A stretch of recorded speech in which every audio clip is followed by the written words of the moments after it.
Bonjour et bienvenue, nous sommes ici à Saint-Maurice-de-Lignon, situé en Haute-Loire. Je suis Stéphanie, assistante RH au Salaison du Lignon, qui est une usine d'Agro-Mousquetaires.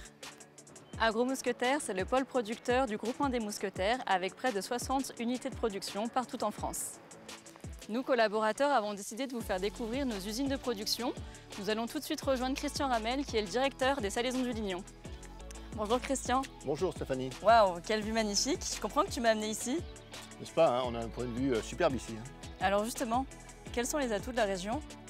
Alors, les atouts de la région, ils sont nombreux. Tout d'abord, on est situé donc à Haute-Loire, au cœur de l'Auvergne. Et on est en moyenne altitude, et c'est la température et l'hygrométrie idéale pour la sèche des saucissons. Est-ce que tu peux nous présenter les Salaisons du Lignon? Tout d'abord, une petite boucherie de village, puis création de l'entité Salaison du Lignon. Puis, fort de son succès, ils ont créé un deuxième site à la Siobe-sur-Semaine pour fabriquer du jambon. SDL devient un filiale à 100% du groupement en 2012.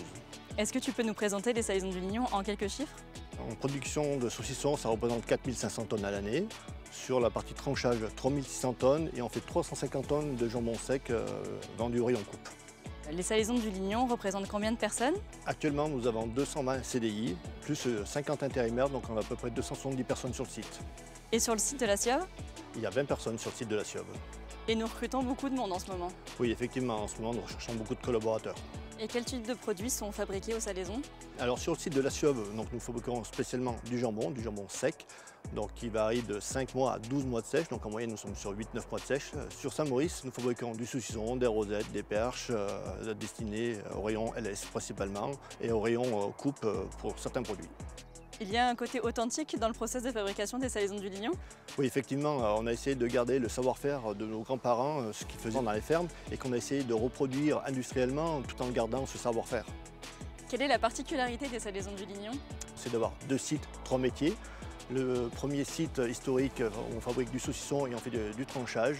Et le deuxième site déporté fait uniquement que du jambon. Et donc maintenant, Stéphanie, je te propose d'aller visiter les Salaisons du Lignon. Bonjour Sylvain. Salut Stéphanie. Alors ici on est à la réception des matières premières. On réceptionne les viandes fraîches, les camions arrivent sur ce quai. Ici on suit la traçabilité des caisses et on mesure leur taux de gras. Toutes les caisses transitent dans un transstocker pour être refroidies toute la nuit.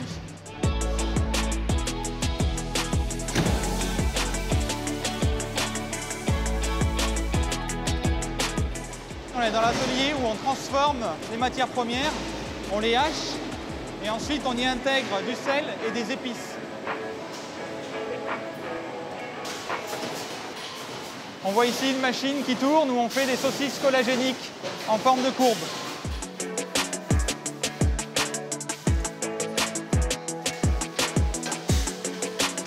Ici on a Gabriel qui fait du saucisson à boyau naturel. C'est marrant ces formes. Ici c'est quoi? Ici, ce sont des produits de la gamme snacking. On appelle ça des gros lots. C'est des toutes petites billes de saucisson. D'accord. Et ici alors du coup? Ici, on met tous nos produits sur balancelle pour ensuite les envoyer en sèche. Merci beaucoup Sylvain. Mais de rien. Au revoir. Au revoir. Bonjour Yves. Bonjour. Est-ce que tu peux nous dire où est-ce qu'on se trouve ici? Et donc, on est aux étuves et séchoirs. On va façonner le saucisson, trouver les arômes, faire en sorte que le saucisson soit joli et bon. Et donc, on va commencer par l'étuvage et puis on finira par le séchage. C'est un peu un affinage comme dans le fromage. Quelle est la différence entre une étuve et un séchoir? Alors l'étuve, c'est une salle qui est plutôt petite et qui est extrêmement puissante, où on va extraire un maximum d'eau et où on va faire tout ce qui est extrêmement important pour le saucisson, c'est-à-dire la fleur, la coloration de la pièce et la fermentation, qui est notre moyen de sécuriser les produits alimentaires. Et un séchoir du coup? Et un séchoir, c'est une salle qui est beaucoup plus grande et qui sert à affiner le produit, c'est-à-dire qui va donner les arômes au saucisson, qui va continuer la fleur et qui va faire que le saucisson soit bon, délicieux même. Est-ce que tu peux nous dire combien de saucissons sont fabriqués par jour? En moyenne, on fabrique 70 000 saucissons par jour. Et il y a beaucoup de types de saucissons. Là, on regarde, on voit un saucisson de petit calibre et là, on va voir un saucisson de gros calibre. On fait également des courbes, on fait aussi des saucissons à trancher qui sont bien plus gros. bien plus long. Et on fait également des petits grelots qu'on mange en apéritif. Y a-t-il des contrôles qui sont effectués avant la libération des produits? Alors la première chose qu'on contrôle, c'est le poids entrée.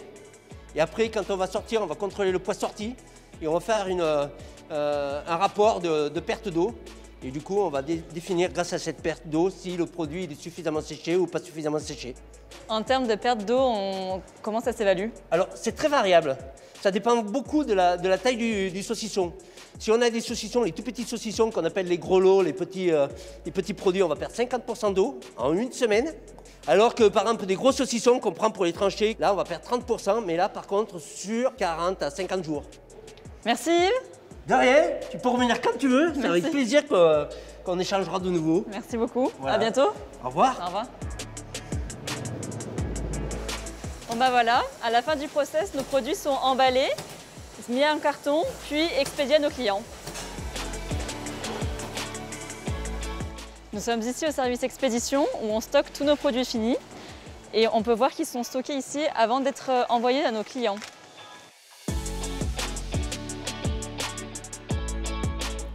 Nous voici arrivés sur notre site de La Cioble-sur-Smaine où nous fabriquons nos jambons secs. Nous allons tout de suite retrouver Yannick pour qu'il puisse nous présenter le processus de fabrication du jambon. Bonjour Yannick. Bonjour Stéphanie. Yannick, est-ce que tu peux nous expliquer toutes les étapes de fabrication d'un jambon? On commence par la réception du jambon frais. Ensuite, le jambon est salé, pressé, testé, puis il reste 2 semaines en saloir pour que le sel pénètre bien au cœur du jambon. Après, on a une étape de repos, donc on reste en phase froide. On va venir chercher le maximum d'eau du jambon lui-même. Après le repos, on est hors de risque niveau bactériologique. On va pouvoir monter en température. Puis après, on part en pré-séchoir pendant 5-6 semaines. Après le pré-séchoir, on graisse le jambon, ce qu'on appelle le panage, qui vient protéger en fait la surface à l'air libre de la viande. Puis l'affinage final qui va emmener le jambon jusqu'à la durée qu'on lui a choisie, 7 à 12 mois. Quels sont les contrôles qui sont faits à réception et d'où proviennent les jambons? Tous les jambons réceptionnés ici sont d'origine France, des jambons qu'on appelle VPF, même si certains ont des qualités supérieures comme de l'IGP ou du label rouge. Nous avons un process très artisanal, mais adapté à une production industrielle. D'accord. C'est pour ça qu'on a encore des opérations faites à la main, comme le salage, le graissage, qui est toujours complètement fait à la main. Yannick, une fois que les jambons sont secs, qu'est-ce qu'ils deviennent? On a le jambon qui est vendu sous forme de mandoline. C'est le jambon entier avec l'os en moins. Et le jambon sous forme de carré, en fait, c'est simplement un jambon toujours désossé qui est moulé et pressé de façon à ce que toutes les tranches aient la même forme. D'accord. Yannick, est-ce que tu peux nous dire ce qui te passionne dans ton métier? Pour moi, le jambon, c'est un produit passionnant parce que c'est déjà avant tout une matière noble et vivante qui change d'aspect pendant toute la durée de son affinage. Et même si c'est un produit très simple à fabriquer, c'est tout avec des micro-réglages qu'on arrive à faire un très bon jambon. Merci beaucoup pour toutes ces explications Yannick, à bientôt. Merci à toi Stéphanie, à bientôt. Bonjour Florence. Bonjour. Donc c'est ici que tout se passe? Tout à fait, c'est ici que toutes les analyses sont effectuées. Oui. On réalise à peu près 26 000 analyses, dont 10 400 sur des produits finis, qui nous permet de mettre sur le marché des produits sains et conformes et qui répondent aux normes de la réglementation en vigueur.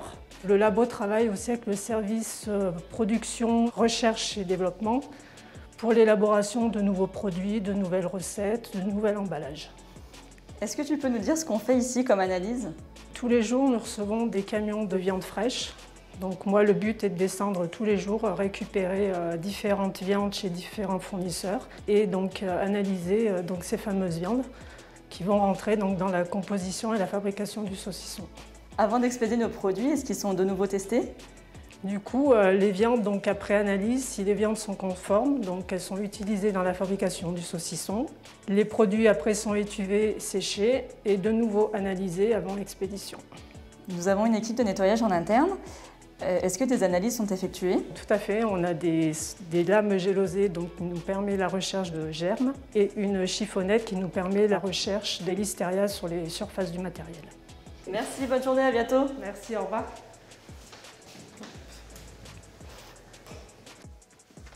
Et maintenant, nous allons faire une petite dégustation.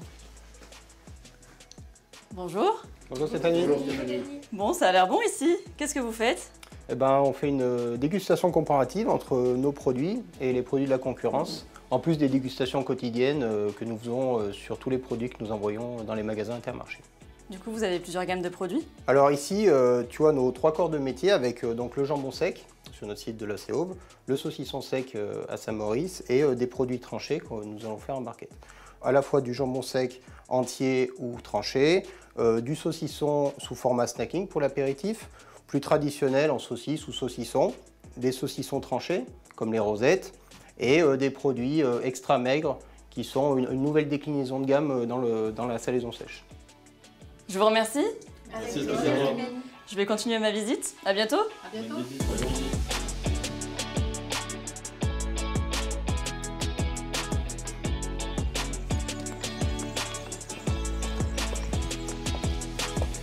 Quel est ton parcours? Eh bien Stéphanie, je suis rentré donc à l'âge de 19 ans au Salaison de Lignon. À cette époque-là, il n'y avait que 70 personnes et je suis rentré comme technicien de maintenance. D'accord. Et quels ont été tes différents postes? Responsable maintenance, responsable industriel, puis maintenant directeur d'usine. J'imagine qu'il a fallu passer par des formations pour en arriver là? Pendant mon parcours, j'ai fait 2 formations. Une formation à l'ISTP à Saint-Étienne, donc c'est l'école des mines, une formation d'ingénieur, et pour finir, la formation de directeur d'UP. Merci Christian. Bon, tu connais la maison, je te laisse faire la visite. Merci. Au revoir. Au revoir. Bonjour Sylvain. Bonjour Stéphanie. Est-ce que tu peux nous raconter ton parcours? Il est assez atypique. J'ai commencé par un bac littéraire, donc j'ai rien à voir avec le milieu industriel. Et j'ai commencé à travailler dans l'industrie, dans la plasturgie, pendant 5 ans. Et on m'a accueilli ici, j'ai eu un entretien et j'ai commencé à travailler exactement dans cet atelier, sur de la réception de matières premières. Et ensuite, j'ai eu l'opportunité d'être formé en tant qu'adjoint chef d'équipe. Et j'ai eu la possibilité de passer chef d'équipe. Ça a duré 4 ans à peu près. Et ensuite, on a créé un poste pour chapeauter le service fabrication, embossage. Et donc ça fait 5 ans que je suis sur ce poste de responsable de service. Voilà. À travers ce que tu nous décris, on voit qu'il y a une belle évolution en interne et des belles opportunités de formation. Il y a plein d'exemples dans l'entreprise de personnes qui ont beaucoup évolué et l'entreprise vraiment joue sur cette évolution en interne. C'est très favorable, ça permet de tirer les gens vers le haut. Donc voilà, on est très accompagnés, très aidés et comme quoi, voilà, tout est possible pour tout le monde. Merci Sylvain. Merci Stéphanie. À bientôt. À bientôt. Bonjour Julien. Bonjour Stéphanie. Qu'est-ce que tu fais ici? Alors je suis responsable maintenance au Salaison du Lignon. Et qu'est-ce que la maintenance? La maintenance, c'est s'occuper un petit peu de tout le parc machine. Donc on est très automatisé, très robotisé. Donc on a un bon service maintenance, on est une vingtaine au sein du service maintenance. Est-ce qu'il y a eu une évolution au service maintenance?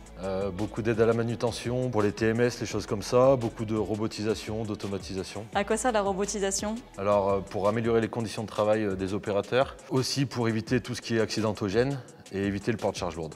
Ça a changé quoi à la maintenance? Ça a fait évoluer les compétences? Alors il a fallu qu'on crée un poste de technicien méthode sur le site, un poste d'automaticien aussi et faire monter en compétence nos collaborateurs. Quelles sont les démarches d'amélioration? Alors actuellement nous sommes dans une démarche pour l'obtention de l'ISO 50001 afin de réduire nos consommations et de mieux maîtriser tout ça.